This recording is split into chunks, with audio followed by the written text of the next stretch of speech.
Hey guys, it's PT Tech here with another aesthetic PC build. The case we're using today is this mini ITX case by IQUNIX. I've been seeing this case so much on TikTok and YouTube Shorts lately, so I figured it's time to give it a try. This case comes in so many cute colorways, but I haven't seen anyone use the light blue one yet. Let's get into it. I'll link the full parts list down below, but today we're using the Ryzen 7 7700X provided by AMD, and I'm pairing that with the ASRock B650i Lightning Wi-Fi Mini ITX motherboard.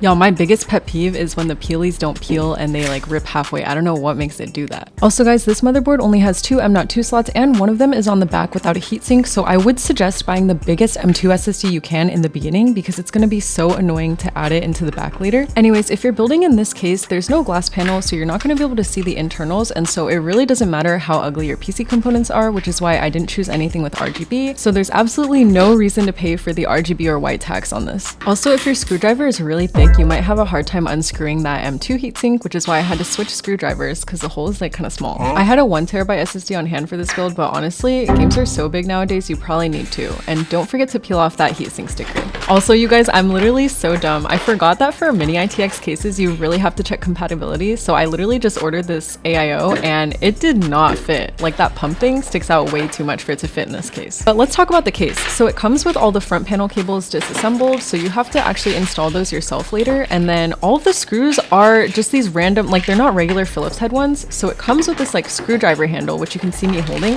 But for some weird reason, my box didn't come with the actual like bits or like the screwdriver like part for it. So this is me literally looking for it. I can't find it anywhere. So I'm like, what the hell am I supposed to do? Now the side panels are magnetic and they are like machined so nicely that they're pretty much flush. So you have to kind of stick your hands in the case to pop them out as far as I know. So the screwdriver bits that you'll need are H2 and 2.5 hex screws. And I ended up finding a screwdriver like in my house that works, but I actually found out later that my LTT screwdriver actually does have it as well. I'm already starting to get annoyed by this because it's so hard to reach in there. I had to get the extendo bit. So there are two versions of this case, an air-cooled one and a water-cooled one. I have the AIO version, so that's like the AIO bracket that I'm taking out here. All right guys, if you build in this, you need to read the instructions step by step because I literally saw in the instructions you're supposed to take out that power supply bracket, and in my head I'm like, no, it doesn't look like you have to. Oh wow, they were not kidding. It actually comes through. Well, that was close. Not me getting annoyed when they literally told me what to do and I decided not to listen. But anyways, and then you know how I said it was H2 and 2.5 size bits? There's multiple sizes? Bruh. Apparently that pissed me off.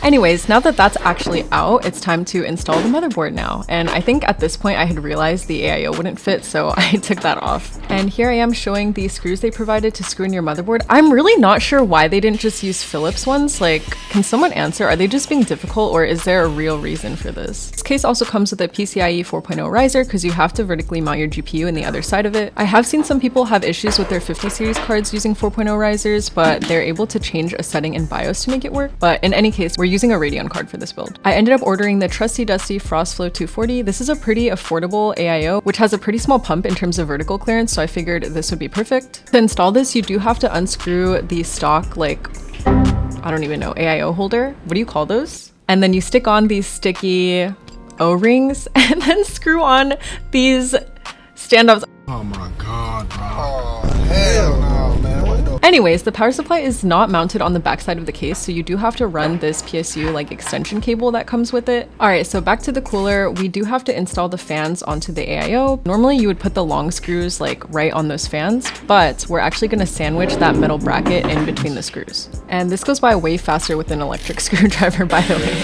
Now we just have to put that AMD bracket onto the pump. Here's where all my trouble started, okay? I don't know why I'm trying to fit this in, but I did forget that all of the front panel connectors still need to be connected. To be fair, in the instruction manual, it literally tells you to do this right now, and as you can see, that manual is nowhere in sight, so that's my fault. I did have a really hard time plugging some of them in, like this HD audio connector just doesn't want to go in all the way. This actually does become a problem later because it keeps falling out later in the build. I mean, mini ITX cases do look nice, but respect to people who build in these because It is so freaking hard, you guys. If you don't want to go through all the hassle of building a PC yourself, getting a pre-built is not a bad option. Huge shout out to AMD for sponsoring this video. While I personally love building PCs, it can be overwhelming for some people. And that's where a pre-built PC comes in. Going with a pre-built PC isn't a bad option if you don't want to go through the hassle of building it yourself. While some people love the process, it can be overwhelming, and not everyone has the time to diagnose the problem if something goes wrong. That's where a pre-built gaming PC like this one comes in. When you buy a pre-built, everything comes ready to go out of the box. You can enjoy all the processing performance of, in this case, the AMD Ryzen 9000 series without worrying about parts compatibility or even installing the OS and drivers. This is the IQUNIX ZX1 from MSI.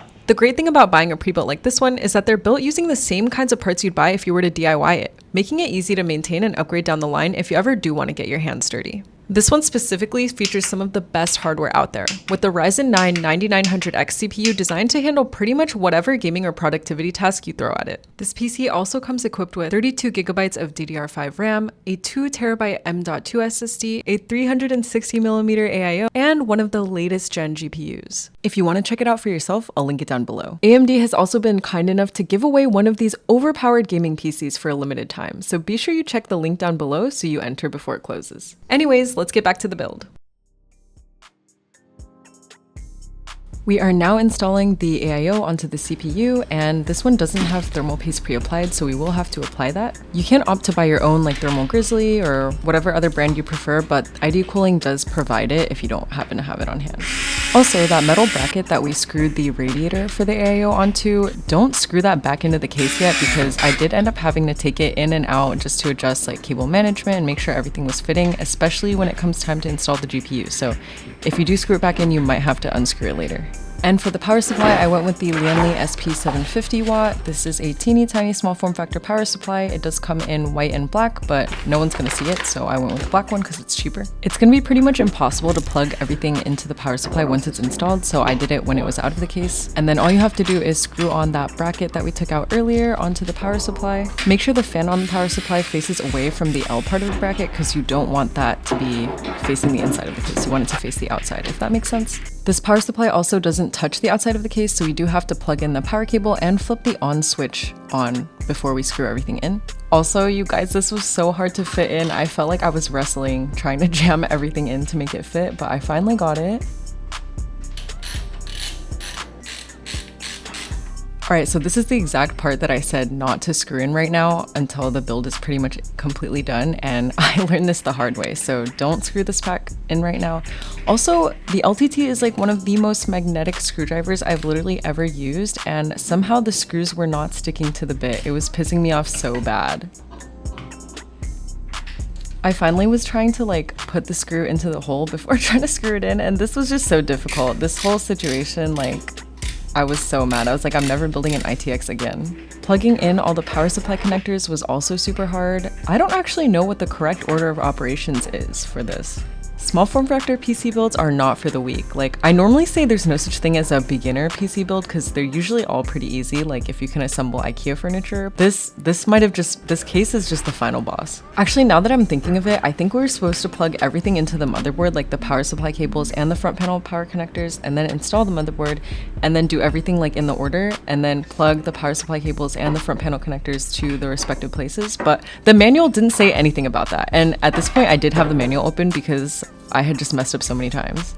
Also, the freaking AIO tubes kept jutting out, and I think I ended up like Velcro strapping them in so that they wouldn't prevent the front panel from closing, but I had such a hard time with this as well because it's just held in by a magnet, so you really need everything to fit nice or it just pokes the panel off. Now for the last step of the build, installing the GPU, so we're just screwing in that PCIe riser. This whole step was super bizarre too, because instead of having like the normal screw that holds it into the case, this case has like I don't even know what you call this, but I could not for the life of me figure out how you were supposed to put it in. AMD had sent over their AMD Radeon RX 7800 XT from Gigabyte, which actually, as it turns out, happens to be the perfect size. It fits super snugly in this case, and I think it's about the maximum length GPU you can actually fit in here.